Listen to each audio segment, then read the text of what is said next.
Зориг нь за тэгэхээр шинэ бичлэг хийгүү хэд онсон тэр 5 6 онсон дээдсэн ганц хоёр тайлбар хийхээр шийдлээ. За нэг нь болохоор энэ бичлэгийг үзэж байгаа хүмүүс ер нь яг намайг яг ямар зорилгоор бичлэг хийдгийг мэдэх хэрэгтэй хаа. Тэгэхээр хоёр зорилгоор хийдэг. Эхнийх нь болохоор өмнө хэлсэн зүгээр чадвараа сайжруулах гэж хийдэг. Хоёрдугаар зүгээр ганц хоёр хүн үзсэн бол үзэх ёстой хүн үзэх юм бол магадгүй бие өргөжсөн байсан бол тэрнээсээ салах ч юм уу тиймэрхүү байдлаар салаасаа гэж хүсдэг. За эсвэл маш том өө гашуу ч юм уу хагцал зовлон хүнд зүйл тулж байгаа бол тэр зүйл тулж байгаа зүйлд нь миний дүгэж байгаа мэдлэг нэг ч гэсэн хүнд нэмэр тус болоосой гэсэн сэтгэлээр хийдэг байхгүй юу. Тэгээд өмнө хэлсэнтэй ингээд итгэж хүн. Гэхдээ яг одоо Христийн жишээнээр ийм жишээ байдаг л да. Хараагүй хүнийг хараа оруулцдаг байхгүй юу. Тэгээд хараагүй хүнийг хараа оруулчаад тэр хүн хараа орсон мөртлөө махан биеийн хараа орсонтой их баярлаад өөрийнхөө үгийг юусэн гэсэн ойлгодог байхгүй юу. Тэгээд сүнслэг нүд нь нэгдэг байх гэсэн үг. Тэгэхээр тэрэнд нь болохоор Христ жоо харамсдаг. Гэхдээ хүнд хараа оруулах гэдэг үйлдэл чинь одоо юу гэдэг юм баг үлгэрийн үйлдэл байхгүй юу. Баг энгийн үнэд хизээч боломжгүй. Тэгээд өссөн хүн амьдлах ч юм уу тиймэрхүү жишээ амар ингээд хизээч хүн бүр ингээд насны өстэй итгэж хийхэргүй одоо миний төрлийн ч юм уу ингээд насан ч хүрэхгүй баг тэр хэмжээнд хүртлээ хэдэн жил чиг шаардлагатай мэдхгүй тийм төвшөнд хүрсэн мөртлөө тэрийг нэг тоодгүй байхгүй юу. Ингээд хүн амьтыг идгэж байгааг эсвэл ингээд талах таарс марс загас мас хуйлаад ингээд хэдэн мянган хүн олж байгааг ерөөсөө нэг тийм сүртэй зүйл тооцдгоо. Тэгээд яг тэр багшийнхаа жишээгээр гэх юм уу. Ер нь бол яг энэ дасгалыг суралцаад сумгаа байгаад тийм үү хэвтэрд байж байгаад идэгсэн ч юм уу маш их наснасаа хэдхэн залуу болсон хүмүүс гарч ирэх ч юм тохиолдол байдаг л да шавнар дотор ч юм уу байгаа. Тэгтээ би тэрэндээ нэг ач холбогдол өгдөг. Яагаад ач холбогдол өгдөг юм бэ гэхээр яг босч байгаа сайхан зүйл болж байгаа сайхан. Гэхдээ хажуугаар нь одоо энэ зүйлийг хийх 8 жилийн хугацаанд 17-оос хойш 25 зонгоор 26 орох чинь энэ жилүүдийн хугацаанд бас олон хүн алдсан уу гэвэл алдсан. Хамгийн эхлээд бол мэдээж өвөг алдчихсан. Тэгээд яг бүр дээр үес биш энэ пэйжийг дагж байгаа хүмүүс л мэдж байгаа. Ер нь бол энэ дасгал ч юм уу иймэрхүү зүйлсийг яагаад энэ залуухан мөртлөө жоохон мөртлөө сурах гэж оролцсон юм бэ гэхээр ер нь бол өөдөө заах зорилготой байсан анх тэгж эхэлжсэн.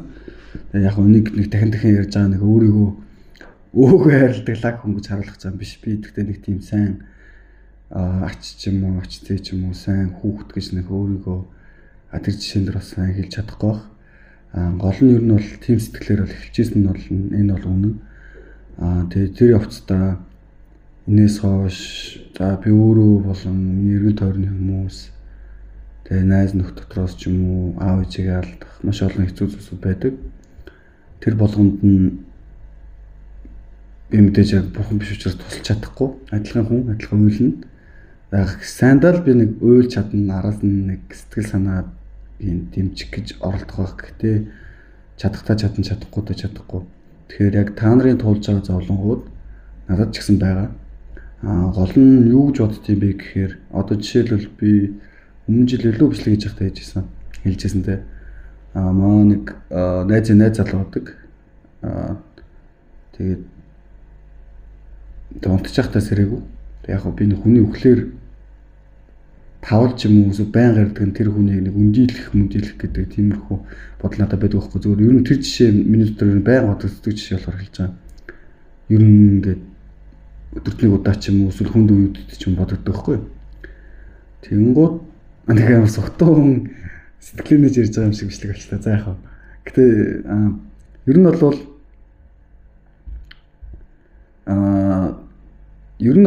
харин тэр залуугийн кейс надад ч гэсэн тохиолдож болохоор үе зөндөө байсан. Энтэй төстэй жишээ зөндөө байдаг нийгэмдэр. Заавал ийм гэлтгүү те арх тарсан уус үедээ хин нэг гимтэйг ч юм уу самсруу машинтай арилгах ч юм уу. Ер нь олон кейсүүд байдаг штэ. Бүхлийн олон янзын шалтгаанууд бидний иргэний тойронд байгаа. Та нарын дотор ч гэсэн тиймэрхүү бодож явдаг ч юм уу ингээ харж ирсэн кейсүүд байгаа яг бүх залуу хүн биш. Ер нь бол нэг тэг 30 40 50 тэр хүрсэн нөхөл одоогийн нийгэмд бол хагцл үзээгүй хүн байх тийм боломж байхгүй шүү дээ. Яг гэвэл бидний нөгөө бахархаж ярьдаг шиг энэ хорвоод ирж байгаа шигээ буцаж байгаа хүн олон байгаа учраас тэгээ залуу гэлтгүү хөшин гэлтгүү иймэрхүү жишээнүүд тохиолдох нь аргагүй. Цагдаа ч юм уу эмч ч юм уу тэгээ мэрэгжлийн онцгоос хамаараад зарим зүйл бүрийн зүйл бүр дүжиртэн ч хүмүүс бас байдаг. Миний хувьд арайч тийм дүжирхөөр хэмжээний уур амьсгалд амьдрдаггүй ч гэсэн ер нь бол тиймэрхүү кейс тохиолж исэн гэсэн үг. Тэгээ яг тэндээс зүгээр яг энгийн хүний хувьд шүү заяа өөрийнхөө хувь хүний зүгээс бодохдоо юу бодож исэн бэ гэхээр энэ хүнд тохиолдсон зүйл надад ч гэсэн тохиолдож болох байсан да.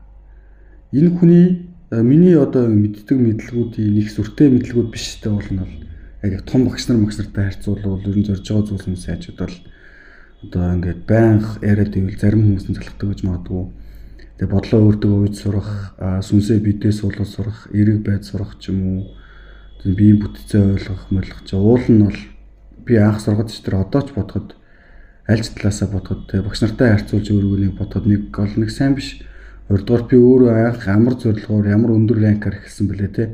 Маш олон туслая гэсэн тэр сэтгэхүйтэйгээ ихсэн тэр бодолтой бол бас нэг зүрхтэй зүйл биш. Гэтэл тийм зөрөөнүүдээс болоод нэг зүйлийг мэдэх мэдэхгүй зөрөөнөөс болоод бие орхих орхихгүй хоёрын хоорондын ялгаа гарч байгаа бол амьдрал үнэхээр чухал зүйл муу юм бол бид нар бас иймэрхүү зүйлсийг мэдээд авчих хэрэгтэй л гэсэн. Тэрээс ш би яг хувь хүн гэх юм уу те нэг айхтар сайн найз гэж бодохгүй байна.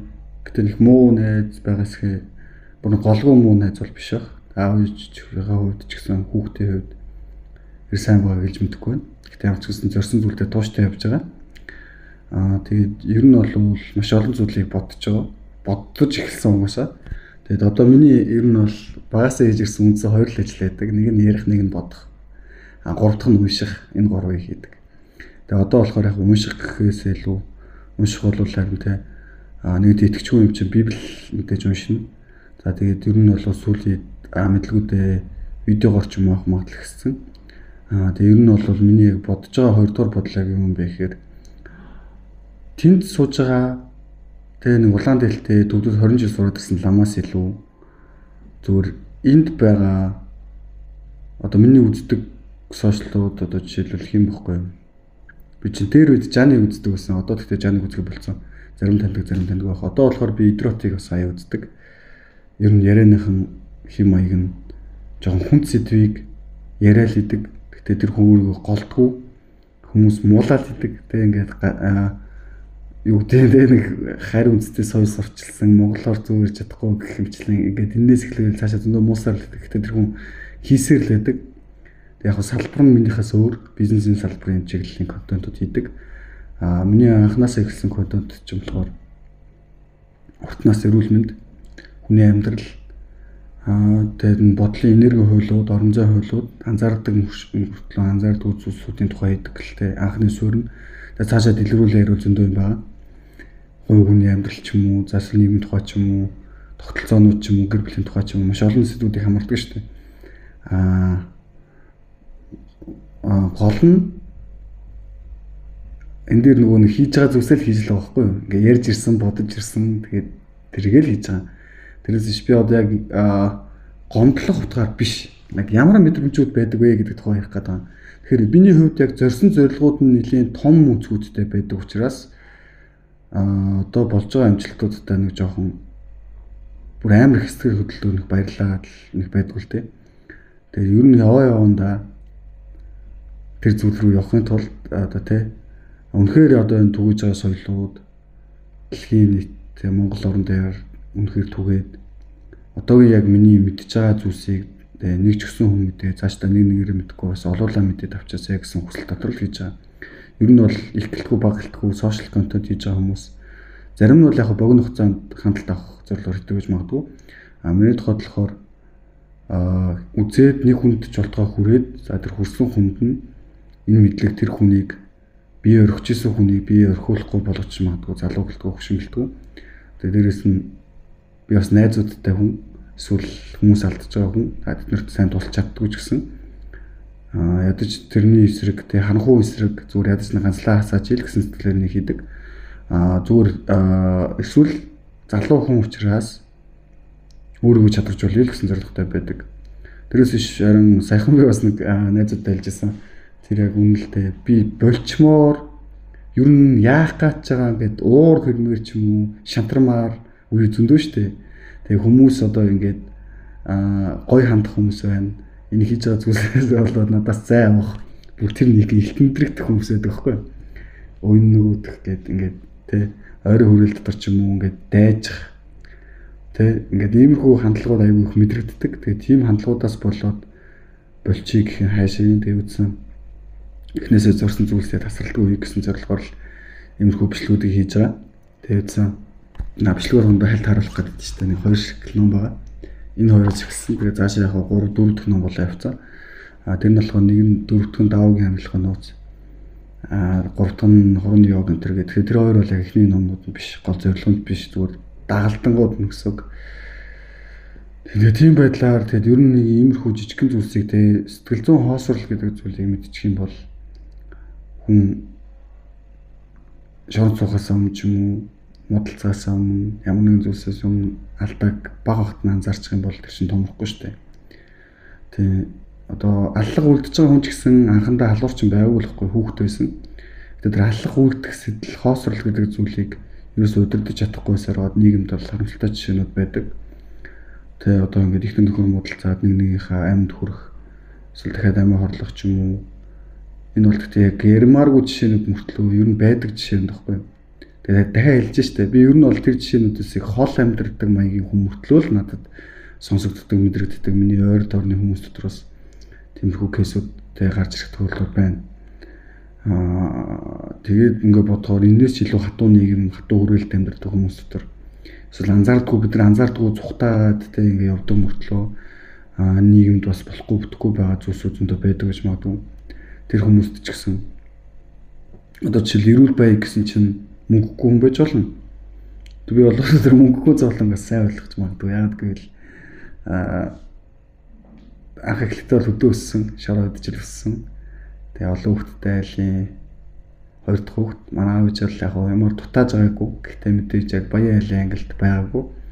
Тэгээ хөвшөө хүн биш мөртлөө өдөө өссөн учраас тухайн нийгэм уусаал нэг УАЗ 469 нэг байдаг, Поргоныг байдаг. Тэгэл бусд нь баян ядуу хөвсөн залгаа ялгаагүй л талханы хувцастай тэгээ ингээд нэг иймэрхүү зүйлсэд өссөн. Одоо болохоор яг мэдээж нийгмийн айлгаа зүрх олон зүйлсүүд байгаа л да. Гол хэлэх гээд байгаа санаа нь юу юм бэ гэхээр тэрнээс хойш хотод орсноос хойш ч гэсэн мөнгө барьж үзэх үедээ барьж үзсэн, алдаж үзэх үедээ алдаж үзсэн. Гэхдээ хасаж алдахаар болно. Би нэг хайхтар 40 өссөн хүн биш учраас нэг бүх юмыг үзсэн юм шиг ярих нас одоо биш.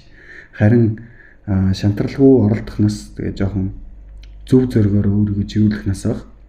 Тэгээ юудсан гол хэлэх гээд байгаа санаа нь юу юм бэ гэхээр энэ нийгэмд олон янзын өнгө байсууд, олон янзын зовлон жаргалууд байгаа. Мөнгөтэй бол болж байна. Тэгвэл мөнгөтэй бол эхээ эрүүл бай. Мөнгөгүй бол бас болж байна. Мөнгөгүй байсан ч гэсэн эрүүл байж олон гэдгийг сураад авчих. Үзэн яддаг ч юм уу зай авдаг хүмүүстэй зориулж хэлэхэд нэгдүгээр би та нарт зориулж энэ контентыг хийгээгүй. Нэрээ шүү. Ингээд одоо юу гэдэг энэ одоо хий ингээд миний ярьж байгаа зүйлсийг ойлгоогүй хүнтэй тулж харьцаагүй мөртлөө нэг видеогоор намайг дүгнээд тэгээ надаас зай авч байгаа бол та угаасаа л хороо гэдэг мөнхөө хардаг хүн байж магадгүй. Эсвэл угаасаа хоёрдугаар болохоор надад хүрээлэлээ тэлэх сонирхол их байхгүй байхгүй юу? Одоо видеогоор дамжуулаад ч юм уу. Яагаад гэвэл одоо тэ ажлын онцлог ба штэ. Одоо жишээлбэл одоо юу ч үгүй тэ уурхаад ажилладаг хүн байлаа гэж бодоод уурхаагаал тань уурхаа хүмүүсээ тань зэрэгтэй байдаг хүн бэлэг цэрхнээ таних ч юм уу тиймэрхүү ингээд тэр хүрээлэлтэй бас удаждаг хүмүүс байдаг шүү дээ. Жишээлбэл сүүлд ингээд би чинь бас Барсах гэдэг дээр ажиллаж байсан. Тэгэхээр нөгөө амардгүй болохоор өдөр болгон байдаг болохоор тэр хүрээлэл мэднэ. Тэрээс биш нөгөө хүрээлэл нь тэлэх магадлал нь бас зарим үед байхгүй.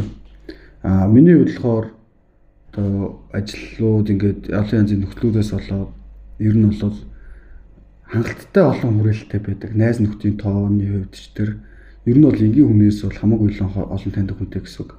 Энгийн одоо ингээд энгийн хүнд нэг дотны таньдаг найз нэг 5 авч юм уу ингээд хүн цаашаа таньдаг хүрээлэл нь 50 юм уу байдаг байлаа гэж бодоход миний хувьд тэднээс илүү гарна болохоос тодорхойгүй хэмжээний юм хүрээлэлтэй байдаг гэсэн үг. Жохон завгүй дуу.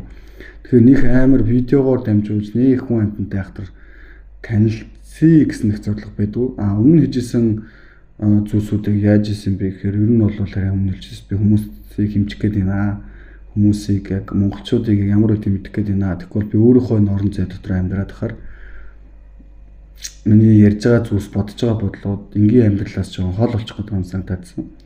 Тэгээ сүүлд ер нь өмнө жил хийсэн хэдэн сарын турш нэг зовж жаргаж хараалгуулж өрөөлгүүлж тэгээд тэгт нэг ашиггүй байгаагүй, мөнгөний хувьд ч ашиггүй байгаагүй. Тэгээд наа өмүүлж байгаа хүмүүс бидж байгаа. Мөнгөний хувьд бол би хүмүүсээс ашигтай ажилласан. Хоёрдугаар харилцааны хувьд ч гэсэн ашигтай ажилласан. Тэгээд зөндөө бол баяртай байгаа. Тэгтээ хүмүүс зовлонгоор жаргал хийхтэй биш. Ер нь бол тийм байгаа. Тэгээд яриад ивэл цаашаа зөндөө олон юм байгаа. Тэрийг бол бүгдийг ярихгүй. Гол цаашаа хэлэх гэдэг санаа юу юм бэ гэхээр хүрээлэлээ тэлэх гэхээс илүүтэй тэгээд харин тиймэрхүү хүмүүс байвал угаасаа миний хүрээлэл орж ирэх хэрэггүй байхгүй. Үнэхээр орж ирмээр хэмжээний мэдлэгтэй, харилцаа хандлагатай хүмүүс байвал баг видеогоор пэйжээр гэхээс илүү зөвөр миний танилын хүрээллүүдээр дамжиж надад ойртвол илүү ойрхон байж магадгүй. Гэтэ яг ойрхон байгаад нэг ашигтай биш. Би танд нэг мөнгө өгөхгүй. Надад бол мэдээж яг гоё яриасаа уур мэдлгүүд байгаа. Хэрэгтэй үнтэй хэрэгтэй мэдлгүүд, хэрэггүй үнтэй хэрэгтэй үйл мэдлгүүд байгаа. Тэгэхээр яг үнсэн хэлчихсэн санаа нь болохоор тэр үзий ядаж байгаа хүмүүсийг угаасаач би тэгж нэг харьцах гад тэр бүх хүнтэй харьцах гад юм уу? Эсвэл бүх хүнтэй ойлгуулах гад нэг юм хийгээд байгаа биш. Хоёрдугаар чанартай л юм хийх гэж оролдож байгаа. Гэхдээ одоохондоо бол надаас чанар өнөртөхгүй байгаа. Би өөрөө тэрийг маш сайн мэднэ. Тэгээ ямар их сул хөвгтэй юм бэ? Ямар одоо тэ ингээд сони ирд юм бэ? Тийм бохгүй. Анханасаа бүх юмыг сурдаг хүн гэж хааж байхгүй. Тэгээд тийм болохоор ер нь бол сургаал хийж байгаа. Илүү чанартай болох гол, илүү сайн болох гол, бодолтой байдаг зүйлсээ зөвсгөлтэйгээ уух гал, бие махбодтой уух гал энэ чиг суралцаа явж штэ. Тэр хүрээллээ нэмэх гэж анханасаа юу учраас тэр надаас зайгаа авч байгаа хүмүүстээс их баярлалаа. Энэ хүрээллийг цөөлж өгч байгаад их баярлалаа. Гэхдээ бас видеогоор дамжуулаад эсвэл ингээд юмудаар дамжуулаад урам өгдөг, ойрхон байдаг хүмүүстэй ч гэсэн бас их баярлалаа. Гол нь тэгээд нэг жилийн дараа ч юм уу. Тэгээ дээрэс наах энэ зүйлийг хэлэхдээ би 2 жилийн дотор гэж бодоагүй байхгүй юу. 17-т одоо энэ дасгал масгал сураад ингээ явж байхдаа 2 жилийн дараа би амжилтанд хүрнэ гэж анханасаа бодоагүй. Бүр тэр анх эхлэхдээ ч бодоагүй, одоо ч тэгж боддгоо. 20 жилийн дараа амжилтанд хүрнэ гэж хэлсэн байхгүй юу. Ер нь бол. Тэгэхээр чин тэр замын хажуугаар чинь би зөндөө олон зүйлс хийх нь тодорхой. Тэгээ унж усууд үйлчлүүлээд явах нь тодорхой. За найз нөхдийн үргэлж тэр эмэгтэй хүмүүсийн харилцаач тэр олон зүйлс байх нь тодорхой. Тэгээ бас видеогоор дамжуулаад харин хэлдэж штэ. Би нэг эмэгтэй хүнээс хоолойх үзэлтэй хүн биш ээ. Гэхдээ бас нэг тийм хайгаад гахаар амьдралтай хүн биш. Нэг хаана эмэгтэй хүн байна гэж хайгаал те. Яваадахаар ч амьдралтай хүн биш. Зүгээр мэдээж хэрвээ яг анх төрөхдөө мэдээж бэрхтээ хүсэн төрсөн бол эмэгтэй хүн сонирхох гэдэг сонирхлын хувьд бол байж тараа. Гэхдээ тэр нь их тийм байнгын биш гэх юм уу. Эсвэл тэгээд нэг жоохон онцгой зүйлсийг хүсдэг гэж магадгүй. Тийм болохоор өнөөдөр жоохон ганц бидүү талдаа амьдрах гэдэг. Гэтэ ямар ч гэсэн боломж нь гарч ирвэл нэг амар тав тухгүй харилцаа биш байх юм бол бас байнга нэг хостой байх гэж үгүйсэхгүй. Гэт нэг тиймэрхүү харилцаа, иймэрхүү үзэл бодлууд, найз нөхрийн хүрээлэлүүд байдаг. Яриа гэдэг байдгийнхаа буйнд за эсвэл ерөнхийдөө их олон газруудаар ингээд хүн амьтантай харилцаж явдгийнхаа буйнд танилын хүрээлэл гэдэг зүйл харин тасралтгүй нэмэгцээр л байдаг. Гэтэ би тэдрээсээ дамжуулан мөнгө олох ихээсээ яг суралцах дэвшигэл гэдэг зүйлийг хийх өсдөг. Гэтэ азаарнуудад бас сайхан ах нарч байна, сайхан эгч нарч байна, найз нөхдөж байна, бүгд байгаа. Харин энэ пэйжийг энэ бичлэгийг үзэж байгаа хүмүүс надтай өрөө бичлэгээр дамжуулаад үзсээр байгаад найз юм шиг болцсон байх юм бол Эсвэл зарим үзээ ядаад авах юм бол үзээ ядаж байгаа бол нэг удаа бодоод үзээрэй. Би энэ хүнийг ярьж байгаа зүйлсийг мэдэхгүй бодлоо би үнэнээс зайгаа авч үзээд ядах нь зөв үү буруу юу гэдгээ нэг удаа бодоод үзээрэй. Харин энэ бичлэгээр дамжуулаад надтай танилцъя гэж бодож байгаа хүн төлөд харин зөв бичлэгээ үзэж явж болно. Эсвэл зөвхөн миний танилын хүрээллээр дамжуулж ойртвол илүү тэгээ таньдаг хүн миний үнэлдэг хүнийг би бас үнэлэх магадлал илүү өгсөн. Дээрээс ч зүгээр ингээд анхны танилцсан хүрээллээрээ дамжуулаад дахиад нэг хүнтэй хүрээлэл рүү нэмье гэсэн тийм юу байхгүй. Цаг зав потенциал зав нас байхгүй. Магадгүй би 40 хүрээд ирвэл илүү 50 болчих юм бол илүү суйртай боддог тий. Илүү үнэнхүү даруухан болчих юм бол сэтгэл зүй доктортой болчих юм бол би бас настайгаа ч ихтэй угаасаа үйл нэмэх байх. Илүү нэмье гэж бодно бичлэгээрээ дамжуулаад би та нарыг илүү өөрөөх энэ түрээ төр тэгээ энэ дуулалт зохион байгуулъя гэж хэлэх байх. Одоохондоо бол нэг хайхтар тийм уулт зохион байгуулах гэсэн төлөвлөгөө яг одоо оруулаад байгаа. Магадгүй яг ойр дөрнийхэн дэмжиж гэх юм бол яг өмнө жил нэг хүмүүстэй талбай дээр уулздаг гэсэн шиг ч юм уу эсвэл тэгээ өөрийнхөө байгаа 19 юм Алтайотгой хавьд ч юм уу уулт зохион байгуулах энэ төр зарлж марлаад бас нэг хүмүүстэй ярилцъя гэж боддож магадгүй өөрийн хугацаанууд бол арай бодох болов байна. Өөрийн 1-2 сард бол би яаж тийм зөв пэйжээр дамжуулж хүнтэй уулзъя гэсэн бодлоо байна. Тэгээд үгүй нэг 20 гаруй минутын бичлэг болчихлоо. Тэгээд тийм үздэг их нартай баярлалаа. Ягаад гэвэл юу харагддаг. Пэйжийг үздэг хүмүүсийн нас ер нь надад харагддаг байхгүй. Тэгээд мэдээж манай пэйж бол 40+ насны 30+ насны эмэгтэйчүүдийн тийм пэйж мөн. Гэхдээ явандаа бол хүрээлээд хэлэх байх. Тэгээд тэр болтлоо би өөрийгөө чадваржуулна. Хичээн. Тэгээд ямцсан би хэлсэн чинь 1000 бичлэгийн дараа бол нэг залуучууд руу хамтхуу хэмжээнд бас болох байхаа. Тэр болтлоо явцсан хийсээр л бай. Тэгээд анхаарал тавьсан явдал баярлалаа. Тэгээд юутсан бодогдож байгаа сая бас өөр төрний хүмүүсээс ч юм уу те чиний ярьж байгааг нь ойлгохгүй наа. Чи юу хийгээд байгаа юм бэ гэдэг үгнүүдэд дахиад сонссон. Олон удаа их сонсож байгаа юм хөвөлбүүдийг. Тэгээд тэдэртэй өөрийн хүмүүсийг одоо яг тгий хэлэхээр нэг уурлаад байгаа найшин, гомдхон чайшин. Гэхдээ ер нь бол угаасаа би яг бүх хүнд өөрөө ойлгоцсон зүйлээ бүх хүнд ойлгуулах хэмжээний болтлоо. Энд чинь нийгмийн соёл болоод бүх хүнд түгээд тэгээд тэг яг тэгсний дараа илүү ойлгож дамжтай яг энэ ганц хүн самаалтай зүйл биш байхгүй юу? Жишээлбэл Facebook те сошиал гэдэг зүйл яагаад одоо Монголд хүн болох ашиглалтын гэвэл анханасаа тийм байгаагүй шүү дээ. Анх бүр ойлгодогч байсан. Үзий яддаг хүмүүс чиг байсан, айдаг хүмүүс чиг байсан. Тэгээ одоо гар утас центр гэдэгтэй адилхан. Энд чи эхлээд 1-2 хүнээс эхлээд баячуудаар эхлээд байж байгаа сүултээ тэгээ нийтийн хэрэглээнд ороод тэгээ хүн болгон хэрэглэх хэмжээнд хүртлээ бас ингээд цаг хугацаа шаардна. Гэхдээ хурд хамаардаг байхгүй. Тухайн цаг үе хурд хүмүүсийн уур амьсгал ойлголт гэдэг зүйлсээс хамаарат хэр хурдан байх, удаан байх нь шийдэгдэх байх. Тэгээ миний энэ төгөж байгаа энэ утнаслуулдаг сүмийн соёлын тухайд бас ер нь бол амар удаан биш байх гэж боддог. Ер нь яг одоо энэ уур амьсгалын хурдаа харахад бол миний бодож ирсэн шиг 20 жилийн дараа биш байхаа. Ер нь бол тэгээ энэ соёлоодыг яг үнэн юм тодордог болохоор энгийн мөртлөө үнэн зүйлсийг тасгалдаггүй хийж байгаа нөхцөл би өөрөө эсвэл чадварч чинь эсвэл энэ зүйлийг бас хайх ойлгох те суралцах хүмүүсийн тоож гисэн. Өөр гадны улсуудад бол мэдээж үтсэндээ байгаа. Одоо Монголд ч гэсэн ер нь бол нэг удахгүй хэсэг баха. Гэтэл ямар ч үсэн 20 жилээрээ бодоод жоохон тайван хүлээцтэй нөхөн дүү. Тэгээ бүр том зорилготойгоор тэгээ 20 жилийн дараа магадгүй юу хүлээх юм бэ гэх юм бол тэгээ хүн болгон Монгол хүн болгон эрүүл байдаг, илүү урт настай байдаг, илүү аз жаргалтай байдаг нийгмийн төлөө л явж байгаа. Энэ 20 жилийн дараах зорилго. Эсвэл сошиалууд ч гэсэн ер нь төдөлөх дээр үед ч юм уу, дээр үйдэх нь хашаа хэдэн жилийн өмнөлтөөс мөнхчин ч юм уу, эдрот ч юм уу, ер нь бол өөр одоо би байж байхдаа сошиалаас холоо. Тийм. Сошиалаас хол тэгээд яг зүгээр суралцах гад бас хай хардаг. Тэгээд сүүлийн үед болохоор эдротыг жоохон харж байгаа. Гэхдээ явандаа бас тэр хүн мас солигдчих магадгүй. Ямар ч хэлсэн тэг ямар ч хэл байсан тэр хүмүүс ч гэсэн нэг соёлыг л түүх гэж ингэж оролдож байгаа шүү дээ. Мөнгөний соёлыг ч юм уу, эдийн засгийн соёлыг монголчуудын төлөө хийж байгаа. эсвэл ойлголцох гэж байгаа бах. Тэгээд тэрнтэй адилхан биз яг л тийм зорилгоор хийж байгаа. Тэгээд үсэн тэг жоохон 50 мөртлөө тасралтгүй хийх болно. Тэг анхаарал тавьсан баярлалаа.